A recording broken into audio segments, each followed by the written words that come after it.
Hey guys, Bob, I just wanted to check in real quick. Haven't done a market update for you in a while, so I wanted to kind of hit on some points of what's going on in this goofy market that we're in right now. I'm starting to get more and more questions, as you can imagine, just about everyone that runs into me. So, how's the market? So, thought I'd just do a quick video, and I've got a nice infographic that I'm sharing with you here today too, and some commentary from our friends over at the Cromford Report. They do a really nice job of evaluating the market each month for us, and plan on sharing that with you every month so you can kind of keep tabs on things. So anyway, long story short, when you look at the infographic, it kind of speaks for itself. Listings are up almost 40% over last year. We've got almost 23,000 listings in our MLS on the market right now. So that's quite a significant jump over last year. Last year we were running 14, 15,000 listings. We're now up to 23,000. Under listings that are under contract have dropped less than 1%. So no huge change there. Median sales price is up slightly, only 3.4%.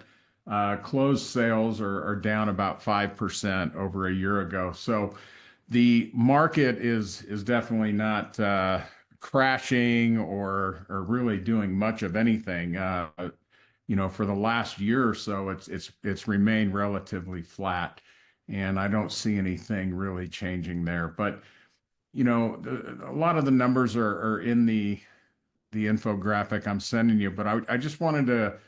There's also our buddies over at Cromford did a little thing where they go through some of the common myths that are out there right now.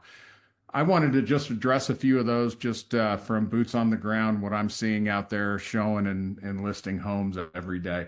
One of the big things that people are wondering is, or they're saying they think buyer demand is declining.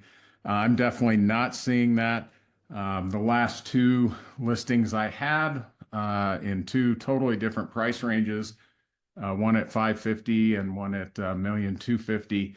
The 1,250,000 house actually had more showings weekly on a weekly basis than the 550 house, and sold quicker than the 550 house. Now, huge difference. The 1,250,000 home was in pristine condition, and that's something that you really need to be aware of in today's market. The days of, oh, I'll just sell it as is and come up with some fancy buyer incentives to get someone to buy my home, those days are gone.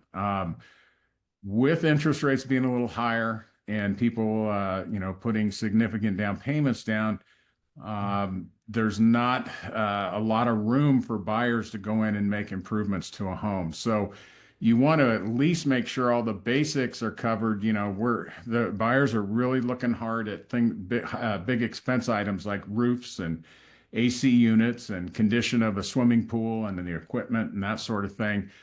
Because quite frankly, once they get into that house, they don't have a lot of money to put into it. So the one thing I'm stressing when I'm going out meeting with sellers that are looking at putting their homes on the market, we're really dialing in on getting the repairs done, getting the place finally shifting more towards a buyer's market. In some parts of the valley, we are a full-blown buyer's market. And what I mean by that is buyers have the advantage, so to speak, over sellers. There's more sellers than there are buyers out there right now. So buyers are able to negotiate more than they used to.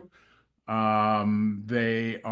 are getting seller concessions towards the buyer's closing costs, which we can use to buy down the rate.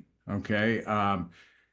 In January, I think they refer to this in their comments below, but in January, 57% of homes between $200,000 and $600,000, 57% had seller concessions involved, almost two-thirds, where the seller was contributing towards the buyer's closing costs. And in most cases, those funds were used to buy the rate down.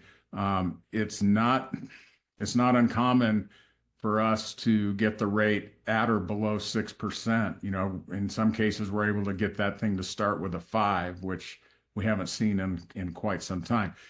Takes a good lender, which we, as you know, our lender is the best in the business, Lizzie Hofer.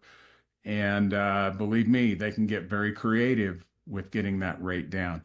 Um, the other rumor that's kind of floating around out there is there's nothing to buy under $500,000. Well, that's absolutely not true.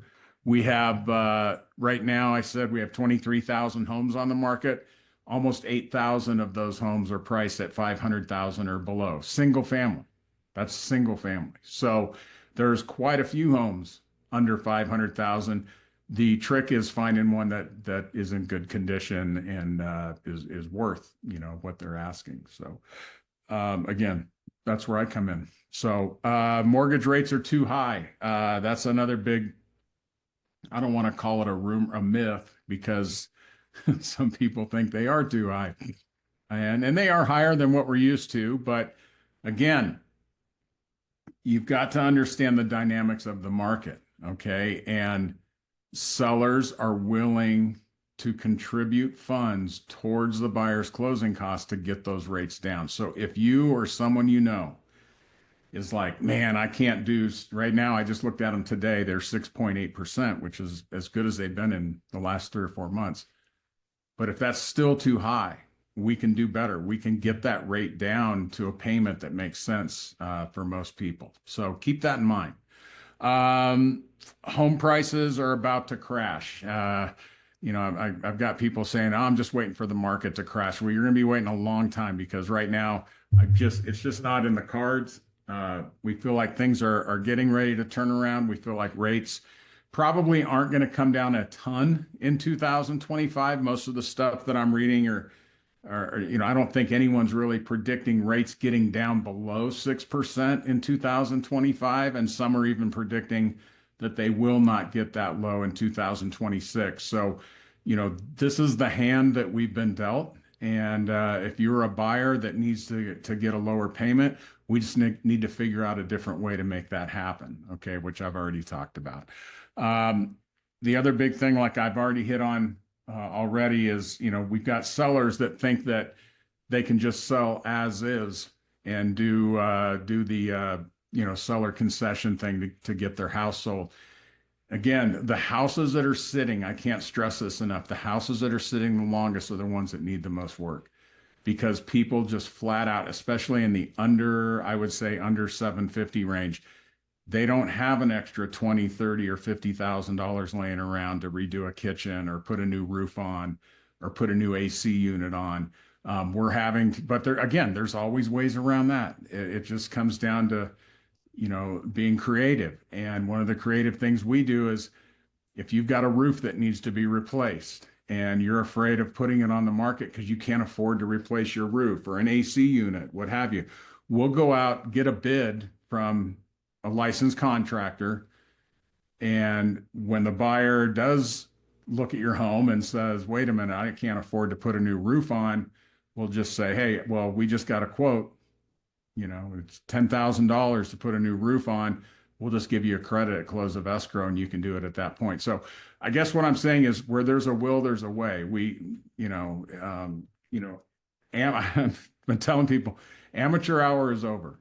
Okay. The using your wife's nephew's friend that just got their license is not a smart move right now. You've got to use someone that knows what the hell they're doing and that's been here and can think of creative ways to make this happen. So anyway, I hope all this helps. You know, take a look at the infographic, the commentary down below.